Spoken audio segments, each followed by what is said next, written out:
Used it, and the world has seen, the whole world is seeing, and everyone is looking at us. People, we have generations that are coming up. They are expecting something from us. Is this the kind of generation or the kind of Nigeria we want to build tomorrow? If we don't have to encourage all those people that are ignorant of the law, that they are not supposed to break the law. And welcome to Africa Euro Breeze TV. We're going to be talking about, generally, we're going to be talking about our governments above the law. That is what the question, because there are things that are trending. So sir, good afternoon, sir. Good afternoon. Thank you, sir. Sir, please, we want to know your name. My name is Omang Ima Omang. That's my name. Such a lovely name. Thank you, sir. Sir, we are asking the questions. Okay. Are government actually above the law? With recent happenings?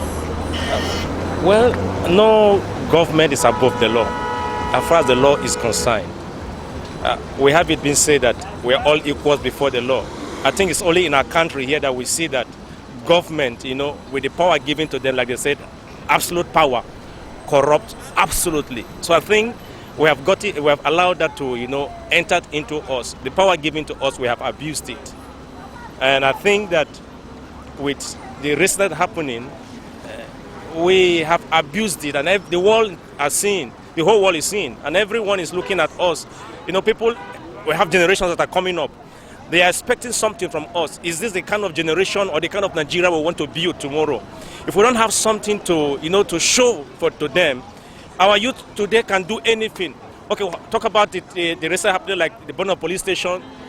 Even youths also have taken to the street, burning police station. It means that they too are also above the law. If government are above the law, I think that, we should all come back and begin to, find out where we got it wrong. Everyone, government, like they say, government, is you and I who are this government. But if we don't take responsibility, we are giving a bad name to Nigeria, not even to Nigeria government. Thank you. So, sir, what are the advice you have for a lot of points that you just made? Well, what I will say is this, Yes, that we should all go back to the drawing board. Yes, sir. And find out where we miss it. If we don't go to church, we go to mosques. And if in the mosque they will tell you this is what you should do. In the church they should tell you this is what you will do. And even if you're a traditionalist, they tell you this is what you should do. And I don't think that any of this religion taught us or is teaching us how to take laws into our hand. In the Bible, we are taught about submissiveness. We are taught to obey the government. But government should not also lord it over us. The people put you there.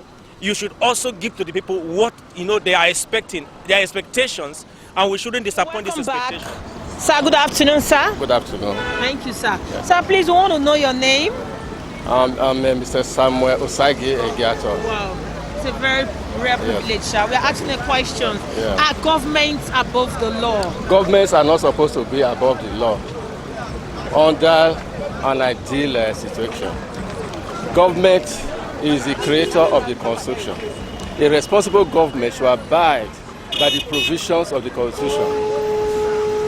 Otherwise, the government becomes lawless, and if it continues further, the activities or the action of the government will lead to anarchy. So for a government to disregard the law, it's an indication that the state or the country is passing through precipice or political destruction. It will lead to economic, political, social, financial predicaments, not only on the part of the citizens, but also on the part of the government itself. So the government will make itself to be responsible and illegitimate. The popularity we have is not an acceptable popularity, but what is called dictatorial popularity. Yes. So, if a government is not abiding by the provisions of the Constitution, definitely the city of the country will become lawless. They are not showing good examples to the citizens at all. So it will no longer have any local standing authority to punish those that are erring or abusing the laws of the land, because the government itself has become dictatorial and irresponsible.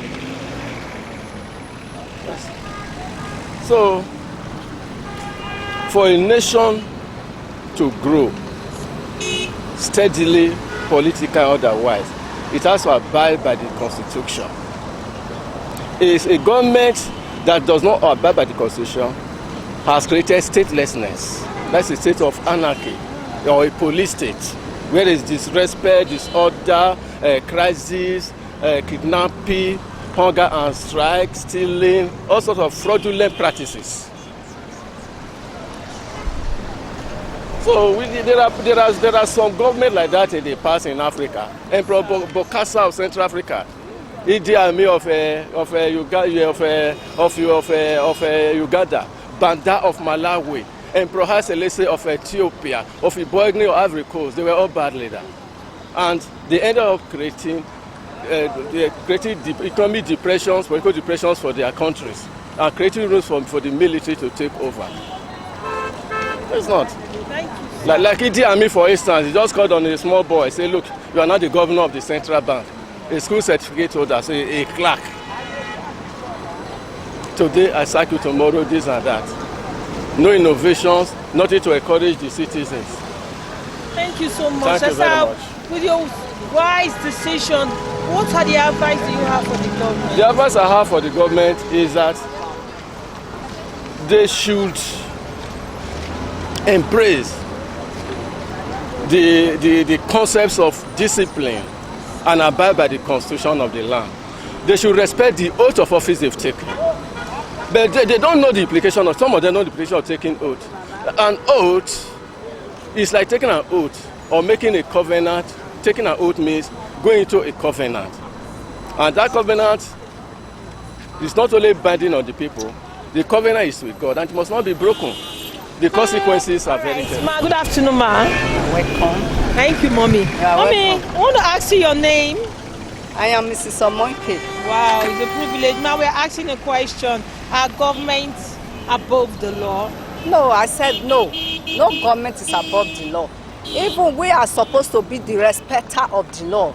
We are not even the people that are supposed to break the law. We are even supposed to encourage all those people that are ignorant of the law, that they are not supposed to break the law. No government is above the law. And nobody can take law into his or her hands. Thank you, ma. Ma, but since recent findings, you see a lot of government, some government, they act as if they are above the law. How do you say it, and what are the advice you have for them, mommy? Which is not supposed to be. What I will say is the situation of this country. That those people that are supposed to be the enforcer of the law, they are the people that are breaking the law, which is not very good. Ma, what are the advice? Well, the government, we say, because if I say there is a moral decadence in government, and also everybody supposed to, hands supposed to be on decks. Even the market women, we have a lot to do. Even the government official, we have a lot to do. Even the youths have a lot to do. That is just what I see. Welcome back. We're going to call it a wrap in this segment. Are government actually above the law? And as you usually say, everybody is entitled to their own view. Keep watching Africa Europe Breeze TV with your host in Benin City, Dedese.